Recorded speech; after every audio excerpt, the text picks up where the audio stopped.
बिहार की राजनीति की कहानी ये कोई सीधी साधी कहानी नहीं है। ये समय के साथ लगातार बदलती रही है। तो चलिए आज इसी बदलती हुई कहानी की गहराइयों में उतरते हैं। तो चलिए कहानी शुरू करते हैं आजादी के ठीक बाद से। सोचिए, एक ऐसा वक्त जब बिहार की तस्वीर आज से एकदम बिल्कुल ही अलग थी। एक ऐसा बिहार जिसकी गिनती देश के सबसे मजबूत, सबसे सशक्त राज्यों में होती थी।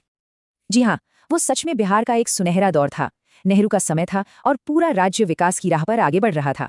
भविष्य जो है वो उम्मीदों से भरा हुआ लग रहा था। देखिए, उस वक्त बिहार के पास सब कुछ था। उपजाऊ जमीन, हार्डवर्किंग लोग और राजनीति में एक आदर्शवाद था।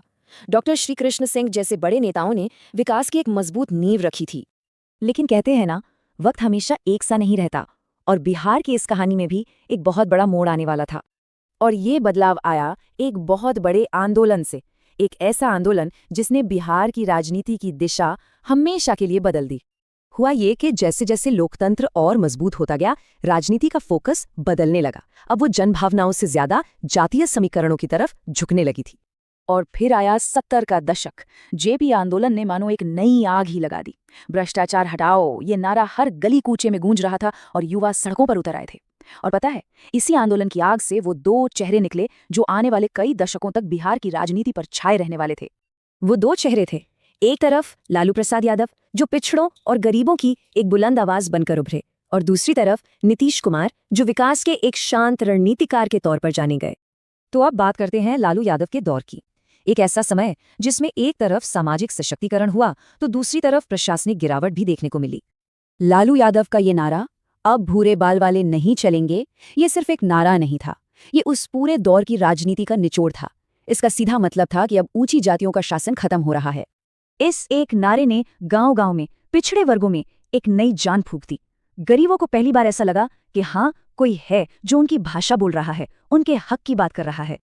ये दौर अपने आप में दो तस्वीरें पेश करता है। देखिए, एक तरफ तो गरीबों और पिछड़ों को अपनी आवाज मिली, सम्मान मिला। लेकिन दूसरी तरफ राज्य की हालत वो थोड़ी धुंधली होने लगी। सड़कें टूटने लगीं, उद्योग राज्य से बाहर जाने लगे और जंगल राज जैसा शब्द लोगों की जुबान पर चढ़ गया। और फिर साल आया 2005। ये बिहार की राजनीति का एक बहुत बड़ा टर्निंग पॉइंट था। अब राजनीति का जो केंद्र था वो सामाजिक न्याय से हटकर विकास पर आ गया। नीतीश कुमार ने बहुत लंबी चौड़ी बातें नहीं की। उन्होंने बस 3 चीजों का वादा किया: बिजली, सड़क और स्कूल। और इन 3 शब्दों ने ही लोगों के मन में एक बेहतर बिहार की नई उम्मीद जगा दी। और हुआ भी यही। जनता ने इस बदलाव को चुना। धीरे धीरे विकास जमीन पर दिखने भी लगा। नए नए पुल बने और साइकिल पर स्कूल जाती लड़कियां वो नए बिहार की एक पहचान बन गई। राजनीति में अब काम की बात होने लगी थी। पर जैसा हमने कहा, बिहार की कहानी इतनी सीधी और आसान नहीं है। इसके बाद का जो दौर आया वो राजनीतिक गठबंधनों और एक तरह की अनिश्चितता का रहा। यहाँ की राजनीति में कब क्या हो जाए ये कहना बड़ा मुश्किल है। यहाँ ना दोस्ती हमेशा के लिए और ना ही दुश्मनी। जरा इस सियासी उठापटक को देखिए। 2015 में महागठबंधन बनता है और 2017 आते आते टूट जाता है। 2020 में फिर नए समीकरण बनते हैं, लेकिन 2022 में पहिया एक बार फिर घूम जाता है। मतलब राजनीति में कुछ भी पक्का नहीं। सच ही है, किसी ने खूब कहा है कि बिहार की राजनीति बिल्कुल गंगा की धारा जैसी है, कभी एकदम शांत तो कभी पूरी उफान पर एक बात तय है, ये हमेशा बहती रहती है। लेकिन इन सब नेताओं और इन सारे गठबंधनों से भी ऊपर एक ताकत है जो बिहार की असली किस्मत तय करती है, और वो है बिहार का वोटर। और हर चुनाव में वोटर के सामने एक ही बड़ा सवाल आके खड़ा हो जाता है: विकास के नाम पर वोट दें या फिर अपनी पहचान के नाम पर एक बात तो माननी पड़ेगी, बिहार का वोटर देश के सबसे सजग वोटरों में से एक है।